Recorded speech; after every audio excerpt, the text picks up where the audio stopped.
Hey there, Moore here, and thank you for joining me on my video today. Right now, we're going to discuss the 5 biggest mistakes that I have done playing Raid Shadow Legends over the last year and a half. Wow, saying it out loud, that seems like it's been a crazy long time. Does not seem like it's been that long. It's gone by fast.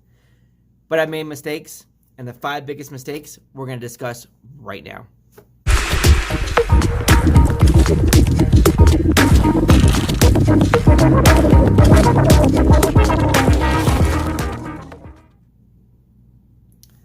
So the 5 mistakes I have done playing Raid Shadow Legends. I'm going to count down from 5, then 4, then 3, all the way to 1. For my biggest mistake, save it for the end. At the end of the video, I will talk about that biggest mistake I've done.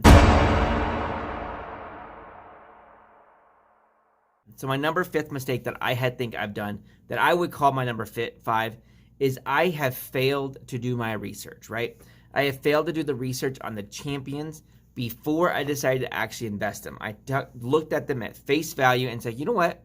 Let's go ahead and build that champion up. Let's put my time and energy and resources into that champion without taking into consideration whether or not that champion is really going to be endgame viable or not. I'm just showing some gameplay in the background, just something for you to be there. Nothing crazy, just some background stuff for you guys. So my number 5 mistake is not doing my homework.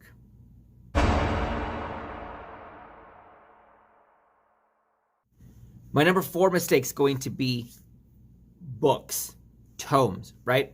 Not the lack of, because it's a scarce commodity, right? It's a resource that we all need, but it's hard to get them sometimes, especially your epic and your legendary tomes, right? But my mistake at the very beginning of the game was I had like only a couple epics, no legendaries, and some rares. But I had some rares that I was leaning on, right? But I wanted to book them, and I didn't have rare books. But I had epic and tome book, and epic and legendary tomes.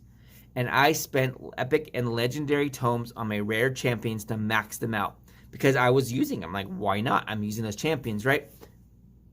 No, don't do that mistake. I dropped my epic and legendary tomes, which are so hard to get a hold of, on my rare champions, on an Athel and a Thane, and then on a Kale. Not cool. Don't do it. I made that mistake. Learn from my mistakes. Don't do it yourself.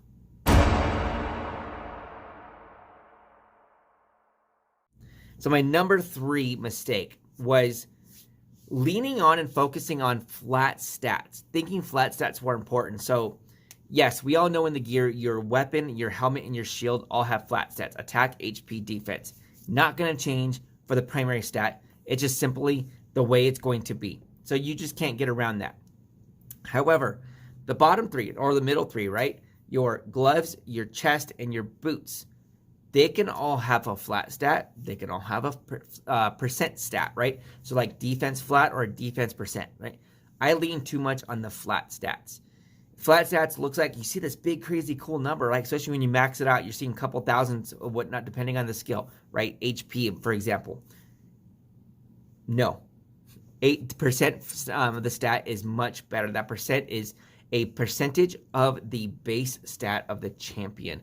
Much more effective to build up your stats, much more effective to make your champion stronger and more effective to help you progress through your account. Not the flat stats. I leaned too much on the flat stats earlier in the game in my account, and it slowed me down. So don't make that mistake either. Flat stats are not good. As Hell Hades says it, flat stats in the bin, not good. I don't like it.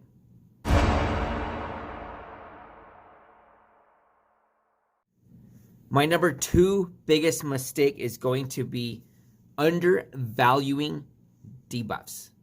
Building a team up, building a team together, putting a team together, the composition, and the things and the roles that you need in your team. I undervalued the need of debuffs. As you can see, there's one out there. There's a defense down debuff right there, right? But I did not care about the debuffs. I'm like, you know what? I want to focus on keeping my team alive and buffs on my team, right? Rather than hindering the enemy team to make it easier for me to kill them, or even easier for me to stay alive with an attack, decrease attack. I undervalue the debuffs. Debuffs are valuable. They're a very critical, important part of the game. So definitely do not undervalue your debuffs.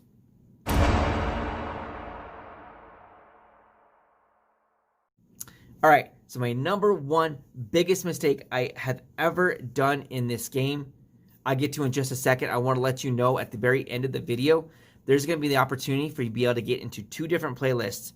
One of them to check out the best epic champions I have done champion guides on, and another one, the best and top account priorities that you should be focusing on to be able to progress your account through the content. So my biggest, absolute biggest mistake I have ever done in Raid Shadow Legends, really, is not focusing on team composition. There are 5 main roles in Raid Shadow Legends that your team really can have, your champions can fulfill. Those 5 main roles help you develop and create your team so that you could actually progress your account. I ignored that concept for far too long. Once I started focusing on that concept, my team started to click. I started to progress through the content. I started to progress through the game. I was able to actually move my account and improve my account to something that was actually worthwhile and fun to play. So my biggest mistake was not focusing on the team composition and realizing what roles I had when and where and using it all. Thank you for joining me to the video all the way through. On the side of the screen right there is going to be a link and a thumbnail to get into the playlist for the account priorities that you need to focus on, and another one for the best epic champion guides I have ever done. Go check out one of those playlists, and I'll see you on the next video.